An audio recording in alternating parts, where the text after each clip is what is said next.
To my new blog video. I hope আপনারা সবাই ভালো আছেন এবং সুস্থ আছেন। চলেন আজকে শুরু থেকে শুরু করি, কিভাবে সবকিছু হলো, তাই না? অনেকের মনে প্রশ্ন, বলবো সবকিছুই বলবো। তার আগে আমার হাজব্যান্ডকে দেখাই। আসলে শুরু থেকেই আমরা লং ডিস্টেন্সে ছিলাম। সে আসার কিছুদিন আগ থেকেই কিন্তু প্যাকিং শুরু করেছিল এবং আমার জন্য কি কি কিনেছিল এবং সেগুলো আমাকে দেওয়ার জন্য সে খুবই এক্সাইটেড ছিল এবং কার জন্য কি কিনেছে সবকিছু কিন্তু আমার কাছ থেকে পারমিশন নিয়ে নিয়ে কিনেছিল। তার সাথে কিভাবে পরিচয় সবকিছু আমি না হয় বলবো কোনো এক ব্লগে। এখন দেখাই আমাদের আর্টস অফ পিয়াতে নতুন প্রোডাক্ট, সেটা হচ্ছে নতুন স্ক্রাবার।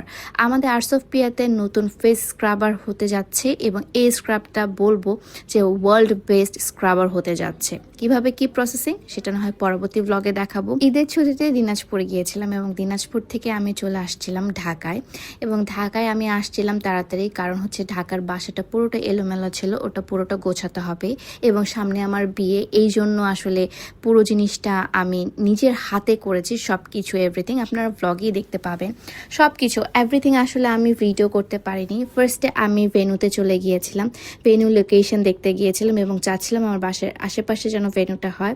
দেন ভেন্যুর মধ্যে যে ডেকোরেশনগুলো সেগুলো আমি করছিলাম, থ্যাঙ্কস টু ফরেস্ট লাউঞ্জ যারা আমাকে খুব কোঅপারেট করেছিল। সামিউল বাংলাদেশে এসেছিল 9 তারিখে, তাই তার আগে বিয়ে ডেটও কিন্তু আমাদের ফিক্সড হয়ে গিয়েছিল। তাই আমি সব কিছু কিন্তু গোছগাছ করা স্টার্ট করে দিয়েছিলাম। যেমন আমি আমার হলুদের শাড়ি কিনতে চলে গেলাম। ছোট থেকেই আমার ইচ্ছা যে আমি একটা বাঙালি বিয়ে করব, মানে হচ্ছে একদম সাদা মাটাও ঠিক না, বাঙালি ড্রেস আপ থাকবে, কোনো ইন্ডিয়ার ছোঁয়া থাকবে না, কোনো পাকিস্তানের ছোঁয়া থাকবে না, সব কিছু থাকবে আমাদের বাংলার ঐতিহ্য। তাই আমি চলে গেলাম তাঁতের শাড়ি কিনতে। তাঁতের শাড়ি, মণিপুরি শাড়ি, এই শাড়িগুলো আমি আমার হলুদে পরতে চেয়েছিলাম। দেখে আমার হলুদের শাড়িটা দেখায়, এটা হচ্ছে আমি সিলেক্ট করেছিলাম। পরবর্তীতে কোন শাড়ি পরেছি এবং হলুদের অনুষ্ঠানটা কি হয়েছে এটার জন্য পরবর্তী ব্লগগুলো দেখতে হবে। আমি প্রতিটি ব্লগে কিন্তু আপনাদের জন্য আপলোড করে দেব। তো আমি ফাইনালি এই তাঁতের শাড়িটি সিলেক্ট করে ফেললাম এবং তাঁতের শাড়িটি আমার অসম্ভব সুন্দর লেগেছে এবং হলুদের দিন এটা অদ্ভুত রকমের সুন্দর লাগছিল আমার নিজেকে দেখে নিজেরই খুবই ভালো লাগছিল। দেন আবার আমরা ফরেস্ট লঞ্চে গিয়ে আমাদের ডেকোরেশনগুলো ফিক্সড করি এবং ডেকোরেশনে আরও অনেক চেঞ্জেস আনি, আমাদের স্টেজে অনেক চেঞ্জেস আনি। তারপর আমরা চলে যাই একটু ফুড খেতে এবং খুবই ক্ষুধা লেগেছিল ও দিন, কারণ হচ্ছে আমরা অনেকগুলো শপিং করেছিলাম সেই দিন। কিছুর পরে একটু মুখ মিঠা তো বানতে হয়, রাইট? একটু কেক না খেলে তো আসলে আমার পেটের ভাত হজমই হয় না। আমি কেক লাভার অনেক বেশি, স্পেশালি চকলেট কেক লাভার, এবং চকলেট উইথ ব্রাউনি তো আরও বেশি মজার। তারপর আসে আমি আমার হাজব্যান্ডকে দেখাচ্ছিলাম যে আমার মেহেন্দি জুয়েলারিটা, এটা আমি মেহেন্দিতে পরবো, ওটা আমি ওকে দেখাচ্ছিলাম এবং ওকে বলছিলাম যে কেমন লাগছে আমাকে বলো। সে বলছে অনেক সুন্দর লাগছে, তোমাকে মানাবে। এর পরের দিন যাই আমি আমার বিয়ের শাড়ি কিনতে। ইয়েস, আপনারা ঠিকই ধরেছেন, আমি চলে যাই আমি আমার বিয়ের শাড়ি কিনতে এবং বিয়ের শাড়ির জন্য কোন পেজ থেকে বা কোন আউটলেট বা কোথা থেকে আমি কিনেছি সেটাও আমি আপনাদেরকে বলবো। আমি চলে গিয়েছিলাম মিরপুর ডিওএইচএস এর ওখানে একটা অনেক সুন্দর জামদানি সেল করে এমন একটা স্টুডিও আছে এবং সেখান থেকে আমি নিব। আমি অনেক আগে থেকে নিয়ত করেছিলাম, তাদের জামদানির আমি হিউজ ফ্যান। আপনারা হয়তো বা অনেকেই চিনবেন, পেজটার নাম হচ্ছে ঠিক আছে। সো যারা জামদানি পরে এবং যারা জামদানি হাই রেঞ্জেরগুলো পরে তারা এই পেজটাকে অনেক বেশি ফলো করে এবং একদম মানে 84 কাউন্ট 100 কাউন্ট, যেমন আমারটা ছিল হচ্ছে 100 কাউন্টের মধ্যে, 100 কাউন্টের জামদানি আমি পরেছিলাম এবং আমি বলেছিলাম আমাকে একদম এক্সক্লুসিভ একটা কালার দেখাতে হবে ভাইয়া, এবং সে কিন্তু আমাকে সব এক্সক্লুসিভ কালারগুলোই দেখাচ্ছিল।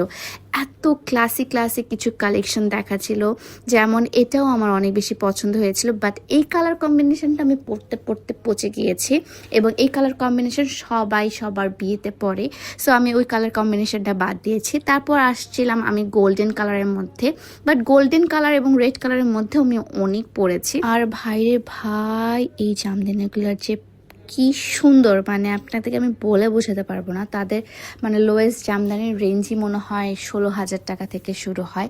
আপনারা গেস করেন দেখি আমার জামদানিটার প্রাইস কত হতে পারে। আমি আপনাদেরকে জাস্ট বলে দিচ্ছি, এটা হচ্ছে 80,000 টাকার উপরে ছিল।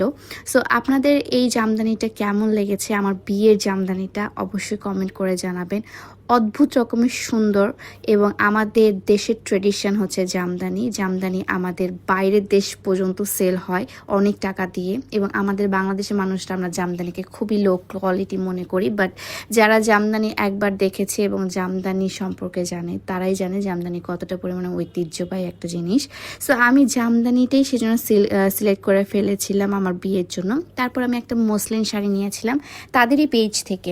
সো আমি মোট এখানে হচ্ছে 4টা শাড়ি নিয়েছিলাম। 4টা শাড়ি আমার একদম মন মতো হয়েছিল, আম্মুর জন্য, আপুর জন্য, আমার জন্য, এবং হচ্ছে আমার রিসেপশন বা যেটাই বলেন না কেন। আমি একটা রেড কালারের মসলিন শাড়ি নিয়েছিলাম। এই মফ পিঙ্কটা হচ্ছে আম্মুর জন্য। বাই দ্য ওয়ে, এই সবগুলো শাড়ি কিন্তু হচ্ছে সামিউল আমাদেরকে দিয়েছিল, এবং এই কালারটা হচ্ছে আমার বোন পরেছিল। আপনারা অলরেডি আমার ব্লগে না হোক ছোট ছোট ক্লিপে দেখে ফেলেছেন আমার বোন কোন শাড়িটা পরেছিল। দেন সেই দিনটা চলেই এলো যেদিন আমি তাকে প্রায় 2 বছর পর দেখব। প্রায় 2 বছর পর আমি দেখব। আমার মধ্যে অনেক বেশি শাইনেস কাজ করছিল, অনেক বেশি এক্সাইটমেন্ট কাজ করছিল, নার্ভাসনেস কাজ করছিল। আমি কোন ড্রেসটা পরবো সেটা ডিসাইড করতে পারছিলাম না। আসলে আমি কি পরে যাব না পরে যাব, আমার আসলে অপশনস মেলা ছিল, বাট আমি একটাও সিলেক্ট করতে পারছিলাম না। কারণ সে আমাকে 1.5 বছর পর দেখবে বা 2 বছর পর দেখবে, আমি কি পরবো। সো আমি এই সুন্দর কুর্তিটা পরি আমার আর্টস অফ পিয়ার। তার আগের দিন আমি আসলে এটা শ্যুট করেছিলাম। সো এই সুন্দর কুর্তিটা পরে বেরিয়ে পড়ি, এবং বের হয়ে আমি তার জন্য একটা ফ্লাওয়ার নিয়ে নিই, ভাস নিয়ে নিই। এবং ফ্লাওয়ার ভাসটা তো আসলে ফেক ফ্লাওয়ার ভাস ছিল, কারণ হচ্ছে সে আসলে রিয়েল ফ্লাওয়ারে অ্যালার্জি তার। ফেক ফ্লাওয়ার ভাস নিয়ে আমি এত এক্সাইটমেন্টের সাথে যাচ্ছিলাম, আমি আপনাদেরকে বলে বোঝাতে পারবো না। আসলে যাদের পছন্দের মানুষ প্রবাসে থাকে, মানে বাইরের দেশে থাকে, তাদের থেকে দূরত্বটা এত বেশি হয় যে আসলে চাইলেই যাওয়া যায় না। তারাই আসলে বোঝে যে তাদেরকে এত বছর পর দেখার যে আনন্দটা সেটা কেমন।